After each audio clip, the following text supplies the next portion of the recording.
everyone, my name is Rachel. Welcome back to my channel. It's Wednesday, my dudes, and we are here for the Romance Takeover Readathon, which is a romance-themed readathon that was put together by Jen from the Book Refuge, and she asked myself, Tiffany, and Christy to be co-hosts. So I will, of course, have all of them linked down in the description. You should definitely go follow them if you don't already. But like I said, it's Wednesday, so it's already day 3 of the readathon, and I am only just now filming my first clip of this vlog. This past week has already been just very crazy and busy because I've been out of town for the last couple of weeks. I actually left here February 15th. I went to Wisconsin where I was doing an opera gig. If you're curious, I was singing the role of Bradamante in the Italian opera Alcina by Handel. I might put some pictures over here of what I looked like in costume. It's definitely a bonkers opera. There's some magic involved, and basically my character starts out the opera disguised as a man, and then towards like the middle to the end of the opera, I reveal myself to be a woman.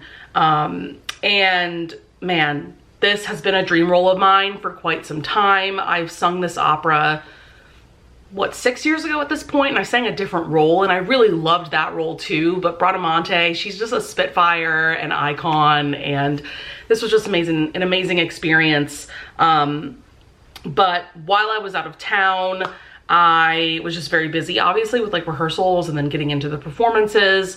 Our performances were this past weekend, and then I flew back home to New Orleans this past Monday, which that was a whole ordeal. We are not going to get into all of that, but it was just a very, very long day. And then I had to go like right to work once I flew in. And then yesterday was my first real like day off in a while.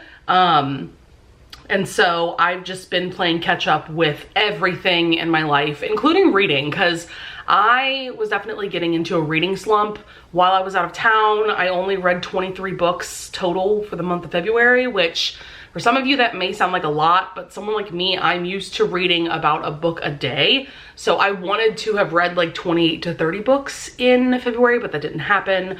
And there were quite a few days where I just didn't feel like reading, which is very weird for me. That has not happened in years, that I've gone even a day without reading at all. So yeah, it's just been kind of weird feeling slumpy. And because of that, I actually made this TBR for this readathon very conservative. I only have 4 books on this TBR. Yesterday, like I said, was my first real day off in a while. I didn't read anything on Monday, which was day 1 of the readathon, which is fine because it was so busy. I was so busy on that day. Then yesterday, I read the first 45% of, I guess I'll actually get into a reading update. I feel like I've been just word vomiting at you all. Oof. So the first book I decided to start for this readathon is Requiem by Callie Hart. This is a book that Tori from Novel Life has raved and raved about. She read it last year. And all I knew about this going in was that it was a dark romance, enemies to lovers, dark academia. Those vibes sound amazing. Also, the audiobook very recently came out, I believe like February 21st. So I was also waiting to read this because I knew the audio was coming out soon, and the audio is only available from Audible, by the way. So if you have an Audible account and you have a credit to use, maybe get this book. Something else I kind of knew about this going in is that the plot, I don't know if there's like a plot twist or what, but the plot kind of changes around like the 60 to 70% mark. So I'm looking forward to that. Like I said, I'm 45% of the way through. So this takes place at a private boarding high school called Toussaint around like the Seattle area. And we have our 2 main characters, Theo and Sorrel, or Sorrel. I'm not quite sure how to pronounce her name because I can't remember how the audiobook narrator says it. But they're both 18, so they're seniors at this high school. So our heroine Sorrel had a best friend named Rachel, my name, and she died a month before the story starts. And we find out very early on that she was killed in a drunk driving incident, and that Theo, the hero of the story, is the person who was driving the car. So in that way, he killed Rachel. So now Sorrel is hell-bent on revenge against Theo. She wants to kill him, ultimately. So she gets into the boarding school, and her goal is to kind of just like go undercover, try to get Theo to like her, try to get in his good graces, so that he trusts her, and then she will ultimately betray him. And this romance has a very interesting dynamic. I'm really enjoying the writing so far in general. The vibe of this is reminding me of the Kingmaker Chronicles series by Sophie Lark. I've read the first 2 books in that series. Now that is about a mafia college, but it very much has the same vibe of like this dark academia, gothic type of setting. I really don't have too much to say about this book at the moment. I really like the writing so far. I think it has the potential to be a 5-star. I'm not there yet, but I think it could be, depending on like what this plot twist is or how the romance develops. But where I left off, they just had their first sex scene, and oh my God, the sexual chemistry and tension between these 2 characters is off the charts. It's giving me all of what I need from an enemies to lovers romance. We even had a scene where they were arguing and they just started kissing. Love that vibe. But yeah, Callie Hart knows how to write a steamy scene. That was really good. So yeah, I'm about to jump back into this. I have to leave for work in about 30-ish minutes. So I might read another chapter and then get going, and I'll probably listen to more of the audiobook on my way to and from work today. So I probably won't give you guys an update later today. I'll probably just wait till tomorrow once I finish the book, because I have about like, I think 6.5 to 7 hours left of the audiobook. I've been listening to it at like 3.3 times speed, so I'll definitely finish it at some point today, tonight. And so I'll give you guys a final update about this book tomorrow. But yeah, I'm about to head to work soon, so I will talk to you guys later. All right, it is Thursday afternoon. It's just about 5 p.m. and I have a couple of books to update you guys on. So late last night after work, I finished Requiem by Callie Hart. This is a pretty chunky book, and one of the prompts for the readathon is to read a book over 400 pages. So this one fits because this is about like 450 pages. So that's definitely one of the reasons why it took me a little bit longer to finish than I would have liked, but at the same time, I'm also still kind of in a reading slump, so it's just taking me a little bit longer to finish books in general. But I settled on giving this like 3.5 stars. I have 2 main gripes, I would say. This, like I said, it's a 450 page book. There is plenty of page time to really develop your 2 main characters, your hero and heroine, and to really make me invested in their romance. And I feel like the character development was lacking. Like, honestly, truly, Sorrel and Theo kind of felt like your stereotypical dark new adult romance hero and heroine. There wasn't really all that much different about these 2 characters other than the circumstances of the plot twist that happens about like the 50-55% mark. I do think it was a solid plot twist. It was definitely a choice, but I think something that you all should know before deciding to go into this book is that because of the plot twist, this story ends up centering a lot around like medical issues, and there's even like a surgery involved. I think that's worth knowing. That might be a slight spoiler, but I think that's a content warning. And honestly, I don't know if I would have read this book had I known the kind of direction it was going to go in, because I don't love reading romance novels with a medical procedure or medical plot involved. They're just not my favorite things to read or my favorite types of romances to read. And I enjoyed the first half of this book and I liked the plot twist well enough. But after that, like, I don't know, there were moments where I was feeling really invested in the romance.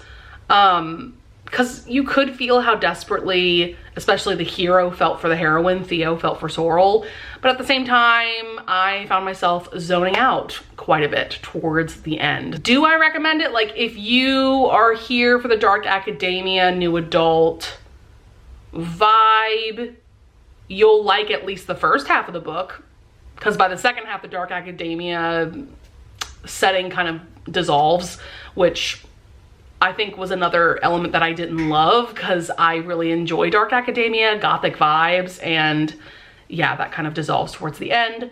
So I don't know, maybe read some reviews for yourself and see if this book appeals to you. So I decided to pick up When the Earl Met His Match by Stacey Reed on a whim, because Jen from the Book Refuge recently read this and gave it 6 stars and has been shouting about this book from the rooftops. So this author, I think I've only read like 4 books by Stacey Reed now that I'm thinking about it, but I own quite a few of her books, and quite a few of her books are just on my general like historical romance TBR. So it's definitely well past time that I dive a bit more into her backlist. And what I did realize is that this is a book that is a part of, you know, a companion romance series. And I have read book 1, which was called Accidentally Compromising the Duke. I really enjoyed that book, by the way. I've also really enjoyed her My Darling Duke. That's book 1 in her Sinful Wallflower series. So I have read some things in the past that I have really loved by Stacey Reed, or really enjoyed. And so the plot of this one I'm already really invested in. We have Phoebe, our heroine. She is the daughter of a duke. She is in love with this man who is like the second son of a viscount. So he's not really in her class in terms of who her parents would want her to marry. She's already kind of betrothed to this elderly Earl. And this whole situation happens pretty early on in the book, so I'm not spoiling anything, but this guy that she's in love with goes to her father to ask for her hand in marriage, and of course he rejects it, but he makes it known that Phoebe is ruined. Actually, it sounds like they had sex at some point. And so her parents just pay off this guy to leave and to not tell anyone what has happened between him and Phoebe. And so he does, he leaves. And so then there is also this plot going on with Hugh, our hero, who is an Earl, not the same Earl that Phoebe seems to be betrothed to, but he decides to like put an ad in the newspaper for a wife. Instead of going through the whole marriage mart and going to balls and courting somebody, he just puts an ad for someone to become his countess. And so Phoebe is like scandalized by this ad, and so they start writing back and forth to each other, but her first letter to him is like, what are you doing? Like, this is so crazy that you would advertise for a wife, like what is happening? And so yeah, this kind of starts out as an epistolary relationship because they write several letters back and forth. And then right where I left off, Phoebe finds herself in a pretty dire situation, and so she writes to Hugh to offer her hand in marriage, and she knows that it's going to take some time for him to get the letter, but she like needs to leave her family ASAP, and so she just shows up on Hugh's doorstep. And so that's where we are. I'm about like 26% of the way through. I'm really enjoying this so far. I really like the kinds of like scandalous plots that Stacey Reed comes up with, and I already really like these 2 main characters. And oh, there's a dog involved named Wolf, and this was really cute. At the beginning of the book, Phoebe found this dog when she was in the Scottish Highlands with her family some months before. And so she ended up taking the dog in. And so when she shows up on Hugh's doorstep with the dog named Wolf, she realizes that Hugh was this dog's past owner. And it was just, oh, such a cute little reunion. So yeah, very, very excited. Also want to mention that Hugh, our hero, is mute. I think that's pretty much it for my reading update. Today is one of my few days off from work this week, so I went on a walk with my mom and our dog Chloe, and then I had to mow the lawn. I ended up listening to the first 26% of When the Earl Met His Match, while I was taking care of the lawn because, man, it had turned into a jungle out there since I've been out of town, which I didn't expect, but it's been unseasonably warm here. I really hope that we get a cool front soon. I am not ready to have an early spring, summer, hot season here. I actually looked out the window earlier today and I saw a wasp flying around and I like freaked the fuck out because I am not ready for the bugs to come back. The mosquitoes and the wasps and the bees, I am not ready for that shit, okay? So just me being extra. But yeah, I'm gonna update you guys at some point tomorrow. I'm hoping I might actually be able to finish this book tonight because the audiobook is going by so quickly. All right, hey everyone.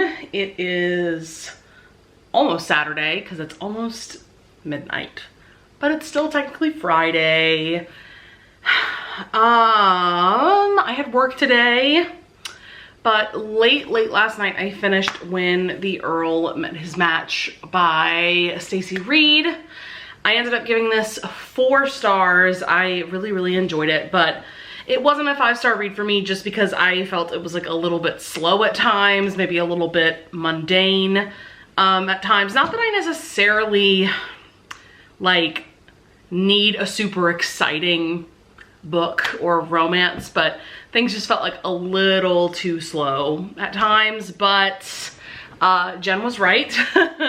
The hero in this, Hugh, is so incredibly sweet and swoony. He's one of those heroes that says he doesn't believe in love when like the entire time the reader can just tell how much he's falling for Phoebe the heroine and how he continuously shows her his feelings, basically like shows her how much he cares about her. Like for example, the scene where they're about to get married, Phoebe's walking down the stairs and she realizes that her shoes are just incredibly uncomfortable and painful. And so she tells Hugh and he lifts her up, puts her down on the sofa and takes off her shoes for her. And so she won't stand out, he also takes off his shoes. And so they end up getting married pretty much barefoot. And it's just like a really cute and adorable scene. And also another snippet that I really loved in this is that Hugh is mute. But he learned how to play this really interesting flute-like instrument when he was in China. And so it's just really sweet and adorable how he uses this flute to give himself a voice and how like he uses music to communicate. And yeah, it was a really like creative and unique moment. And yeah, it was a beautiful romance for sure. I really wish that it would have reached that 5-star level for me. I started the audiobook on my way to work for Heartless by Elsie Silver. Let's just appreciate this cover together. Lizelle, total shout out to her. She gifted this physical copy to me around Christmas time. God, this cover is just perfection. Like these 2 models are like exactly who I picture Kate and Willa to be. Yeah, it's uncanny. But I am, what chapter am I on at this point? Chapter 13. I really like the chapter, like, oops, that just fell out. But I really like the like title pages for the chapters. There's like hearts all over. It's just really cute. But yeah, I'm on chapter 13. That is 34% of the way through. And if you don't know, although I'm sure a lot of you already know about this book, I feel like I'm one of the last booktubers, or like romance booktubers that is, to finally get to this book. But the audiobook recently came out and it was definitely well past time that I finally picked this up. So I'm really glad that I am reading this during the readathon so that I'm filming a vlog during my reading experience. But this is book 2 in Elsie Silver's Chestnut Springs series, which is a small town cowboy romance series. So we had Rhett and Summer, who were the hero and heroine of book 1, Flawless. Loved that book as well, gave that 5 stars. In this book, we have Cade, who is the older brother to Rhett, and we have Willa, who is the best friend of Summer. The basic premise is that Cade is a single father. He is a cowboy. I wanted to be a cowboy, baby. I want to be a cowboy, baby. He has a very busy job, and so for the summer he needs a nanny to take care of his son Luke, who is 5 years old, and so that ends up being Willa. And the grumpy sunshine dynamic in this, you guys, it's flawless. Like, yes, book 1 was called Flawless, but to me, this book is even more flawless. My goodness, like, it's just absolute perfection, the vibe between these two. Cade is the perfect grumpy daddy. He is a total daddy in every sense of the word. Willa is so funny and entertaining, and she's a lovable heroine as well. And so I always appreciate romance novels where I'm loving the heroine pretty much just as much as the hero, and that's totally the case here. And of course, I'm a sucker for a single parent romance.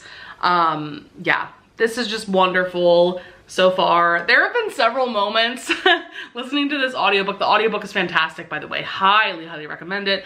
The narrators are perfection for these two characters for sure. But there have been several moments while listening to this audiobook where I've been like, oh, because Willa, man, she's a spitfire. She says some things to Cade, and I guess vice versa. I feel like Cade has said some things to Willa that I'm like, oh, okay, we're going there, all right. Like, towards the very beginning of the book, one of the first conversations that Cade and Willa have is about obviously her getting this job as his nanny. And there was definitely a little vibe that I was getting from Cade. Like, in his inner monologue, he's talking about how he just like does not trust women because of his past with Luke's mother. And so then Willa just straight up calls him out and calls him a woman hater. And I was like, oh, I mean, we were all thinking it, but you said it, okay? And then there's just several moments and scenes in this book where their exchanges, well, are definitely much more humorous. That was definitely a oh moment. But yeah, I think that the writing is very clever. I love the banter between these two. And like I've said many times, I feel like in this vlog, I have been feeling very slumpy lately. I think part of it may be some jet lag still. But I was feeling very slumpy when I was out of town as well. But this book is just the perfect book for me to be reading right now, because it's one of the few books I've been reading lately where I have really wanted to pick the book back up and have wanted to read a significant chunk of it in one sitting.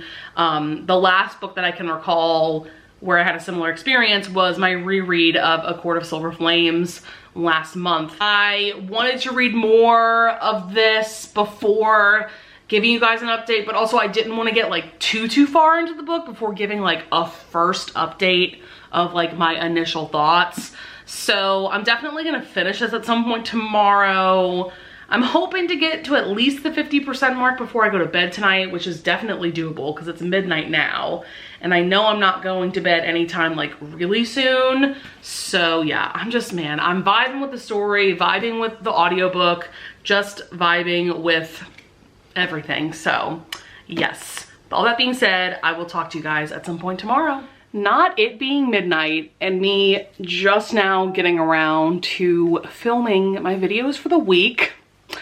Hate that for me. So it's now technically Mondays and it's midnight now, but we are here to wrap up my final thoughts on what I've been reading the past couple of days for the Readathon. So late last night, I finished this little gem of a book known as Heartless by Elsie Silver, and no one is going to be surprised that I absolutely adored this, and I gave it 5 stars. So yesterday during the day, I was listening to the audiobook for this to and from work, and when I was driving home from work, I had gotten to a point in the book where Willa and Cade were about to have a confrontation that I knew was going to lead to their first sex scene. And so I literally stopped the audiobook and I just put music on because I was like, I need to sit down for this scene. I need to see the words with my eyes and fully take in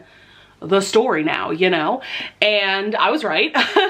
I was not ready. I was not prepared for the level of Cade's dirty talk.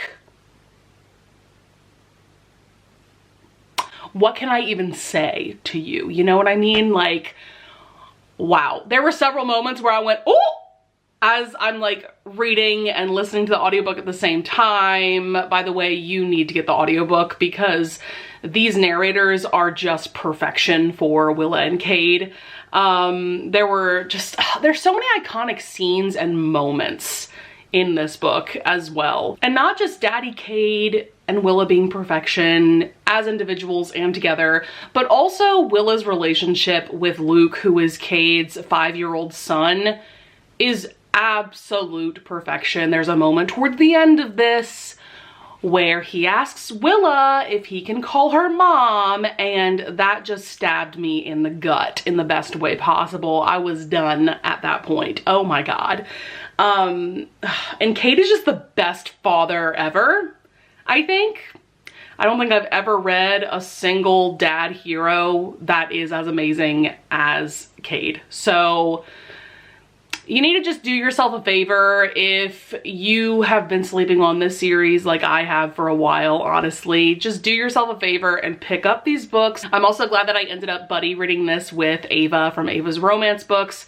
We've been buddy reading a book a month together, and it's just so much fun, especially when reading a book like this where there's just so much to gush about. And we've just been sending voice memos back and forth to each other, just like screaming about how amazing this was. And in April, I think we are going to buddy read Powerless, which is the next book in this series. That is going to be a friends to lovers romance between Jasper and Sloane. And I'm very excited for that book because that romance, that relationship was set up towards the very end of this book, and I'm already living for it. The audiobook is already out for that, so I went ahead and spent an Audible credit to get that audiobook because I need it in my library. Also, Teddy Hamilton is one of the narrators for it, so like, of course I need to listen to it. Yeah, so amazing, so good. Absolutely my favorite read of the readathon. This was perfection. Oh my God, I could definitely see myself rereading not only this book but just the series as a whole because I also really loved Flawless. Yeah, I could see myself rereading these books just over and over again because they just feel like comfort reads. Then today I slept in a lot because today was my only real day off, I feel, for the near future where I could actually sleep in and I didn't have to get up for any particular reason. So I did. So because I slept in a lot, I haven't had much time to read, but I am about 63% of the way through Get Thee Off My Lawn by Daria Vernon. I am obsessed with this cover. This is a pretty new, pretty recent release from what I understand. I had put it on my TBR for Novellathon that happened early last month, but it just didn't happen. But this is like a 130 page-ish novella. I would have liked to have finished it before coming on here and doing my final update, but this novella was longer than I thought it was. Like, I'm actually surprised that I'm only 60-ish% of the way through, just because of what's going on with the plot. I thought I was like 80, maybe even like 90% of the way through, but I was wrong. But this is a Regency-ish era rom-com. I love when I find historical rom-coms because that doesn't happen all that often. Most historical romances that I read have more of a dramatic element to them in some way, but this one is about April and Leo. They are next door neighbors, and this has like a swan theme, as you can tell from the cover, and that is because April has these two swans that she's been raising and she's trying to get them to mate with each other, but it seems like that's not really happening. And so the catalyst for the story is that her swan named Gerald finds himself in the pond of her next door neighbor, who is Leo. And so she goes after Gerald and she ends up falling into that pond. And so Leo has to rescue her, get her out of the pond.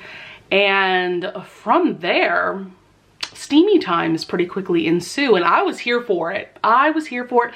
I'm also here for the fact that April is not a virgin.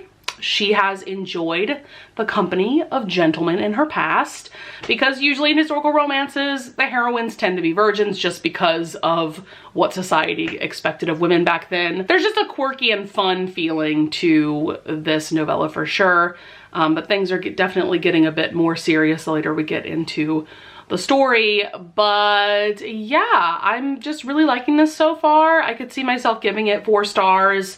Maybe 5 stars depending on how this last chunk of the book goes. But so far I'm not like absolutely in love, but I am really enjoying it. I'm actually getting ready to film my recent reads video for the end of February into the beginning of March, as well as a collab that I am doing with Crystal from Crystal's Bookish Life. So you will see both of those videos at some point this week. So that is gonna be it for this Romance Takeover Readathon vlog. I read almost 4 books this week, which is not the norm for me. I'm definitely still in a reading slump, but also ever since I started my new job, it's still at the same place I was working before, but basically I've picked up new job responsibilities.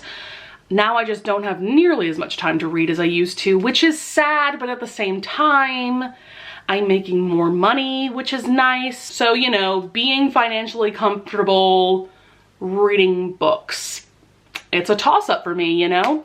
But I hope that you guys enjoyed this vlog for what it was. I also had a very boring week this week, so I don't think I have any B-roll for this vlog, and that is what it is. But I would love it if you would leave a comment down below if you participated in the readathon. I would love to hear about the books that you read, what your favorite book of the readathon was. I'm always looking for more book recommendations from you guys, because y'all are leaving some really great recommendations in the comments for sure. I would also love it if you would leave a like and subscribe, and I thank you so much in advance if you do, and I will see you guys in the next video. Bye!